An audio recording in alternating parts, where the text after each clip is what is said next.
Sorry about this little thing, it won't go away. But this is how I prioritize tasks when everything feels important. Try to go quick through this because if I ramble too much, then I start going on tangents. This is how I prioritize myself. If you look at episode 0, you're going to see my life goal. And basically, I need a lot of finances in order to try to change abject poverty, the course of it, at least in the world. So, might not seem very good, but first and foremost, always God. God is first, and that's what I don't have it listed here, but that's where the life goal came from. And then on my day to day, career, work, and education are both number one because um, my life goal, I need to have a whole bunch of money. And then also, I could spend time with my grandparents, for example, every single day. But then eventually they're going to say, like, hey, we're going to die and you need to do something with your life. So I feel like when I prioritize these ones, it also makes at least my grandparents much happier to see that their grandson is doing something with their life and they're on a great trajectory. Which then we have family and friends, and then we have personal hobbies. So sometimes there's seasons that um, you have to sacrifice one or the other. So during some periods, I worked 80 hours a week, and I took 6 months off from the gym. I didn't go there at all because I was trying to grow a car dealership. Some of the times it gets required, so I didn't see family and friends very much. I think I saw them 5 days out of 6 or 7 months. And then personal hobbies, I didn't go to the gym at all, and I didn't have any personal hobbies. Besides this, I guess, I was making videos, but that didn't take much time. But that's basically why, or how I prioritize what I do. This is at least my reason. I kind of just went through this.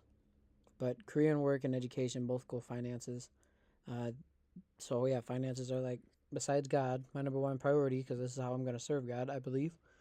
So these are things I plan to do with money, help people through difficult financial times, which is a life goal.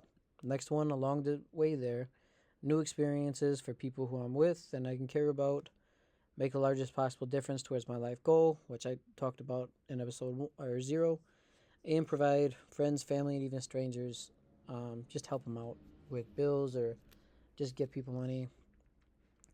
Who knows? Money doesn't solve every problem, but it sure solves a lot of them. If I have like a whole bunch of stuff going on, I look at what's urgent and then what's important. Urgent are things that need to be done now, which is work, education, or career. Those ones up there. Those ones you can take. You can get lack of sleep from. You can pay more to get them done.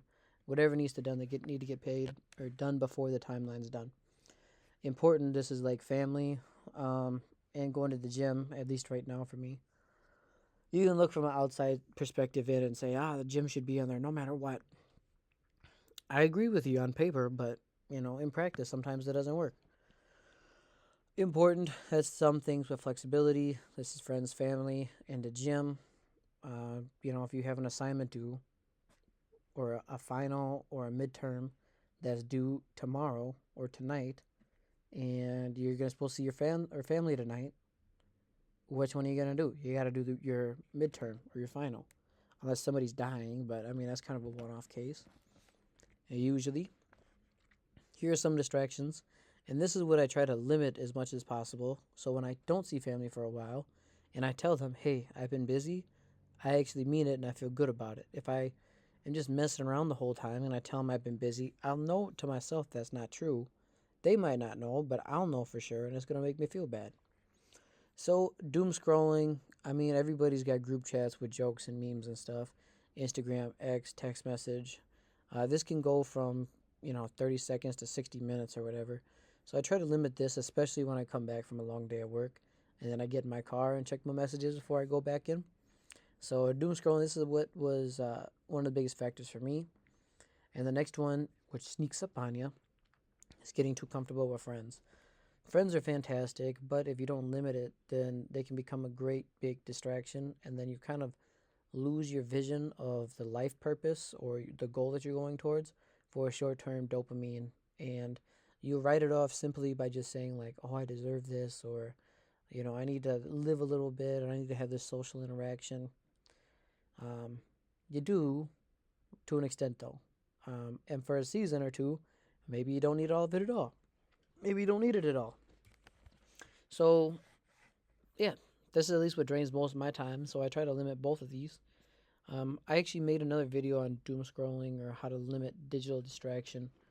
Um, in short, it's delete the apps off your phone. You can get something called block, or there's apps where you have to do push-ups to open it up. But that one you gotta pay for the last two. I think deleting the stuff is pretty easy.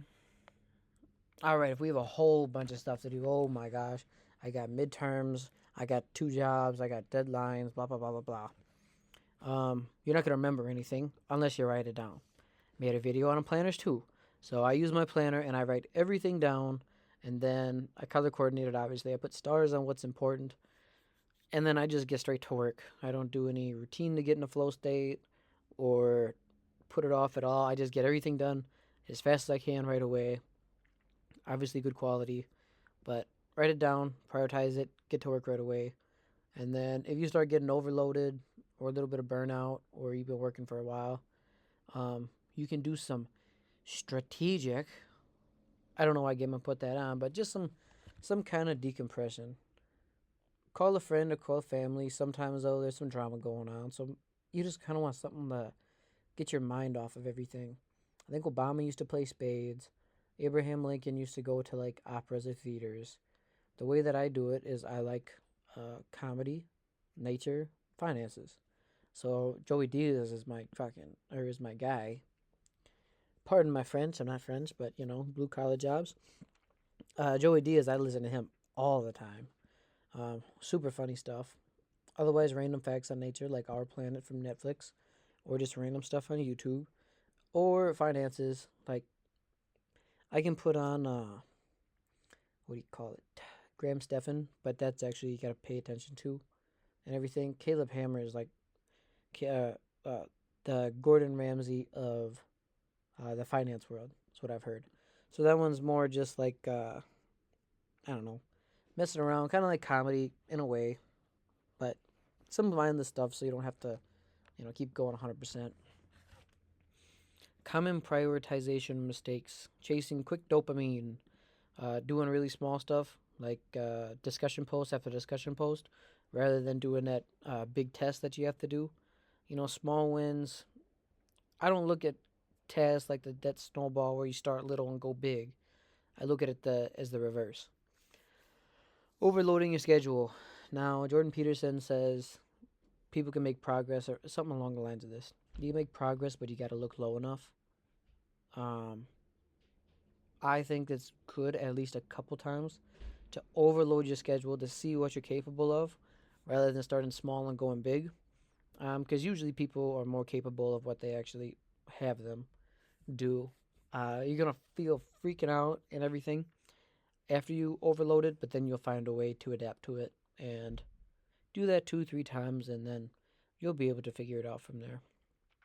But after that, once you figure out your limits, don't overload it more than that. And task jumping instead of getting in the flow. So if you have like 6 classes and you got work, go to work obviously, make your money, but then do like one class each day and get all that work done. I wouldn't try to do a discussion post from each class every single day. I'd rather just do one task. I don't know, women I guess are better at multitasking. Guys, we can only do like 1 or 2 things at a time. So I would just get in your flow state on one thing, complete the project to its fullest extent, and then go to the next one, one at a time. This is what helped me prioritize things. This kind of helped me make that tier that I had earlier. Long story short, I'm happy with all the opportunities I've been given for where I grew up, people I met, stuff like that. And I want to give other people who haven't had those opportunities the opportunity to get somewhere like this or to better themselves and stuff. So it's in episode 0, the life goal. Once I came up with what I wanted to do long term, which is this in a nutshell, then everything else became way more easy to do. Of like, what should I eat today? Should I go eat out at a fancy place? No, it doesn't line with the life goal. My life goal needs money. I don't know. There's these mountains here. I've talked about it several times about Jordan Peterson, saying that we don't really enjoy the peak of getting into the mountain, we enjoy the journey. So basically, this is the highest peak that I could find that I could always work towards until I die. So if it doesn't help me on the journey, then I usually say no to it. Besides a couple real small one-off cases. But I don't want to talk to that one too much because I'll ramble. A real example when prioritizing backfires. Sometimes doesn't always work out. So, career, education, finances. Here we go. The decision. I go, okay, I have a promotion board. What should I do? Well, it goes towards work, but they weren't paying me as much as a second job. So I prioritized the second job, which gave me both more money and more education, but I didn't study for the promotion board. I mean, I was very well, very good at my job there, well experienced there. I've been doing that one for like 6 years. So here we go.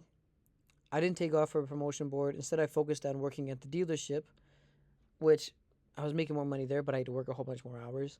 So what we were trying to do was get a higher income, which is the negotiation phase. So I focused on that for the negotiation, and then also gain educational experience. So a next big step over studying for the promotion board. Outcome: I didn't get a promotion at either job, and I actually quit the dealership due to disagreements on going forward. Oh, I actually have those in the videos. I called them kicking the nuts. 2 of them in a row. I think I had a third one shortly after that. But it's a lose-lose, right? Kind of, but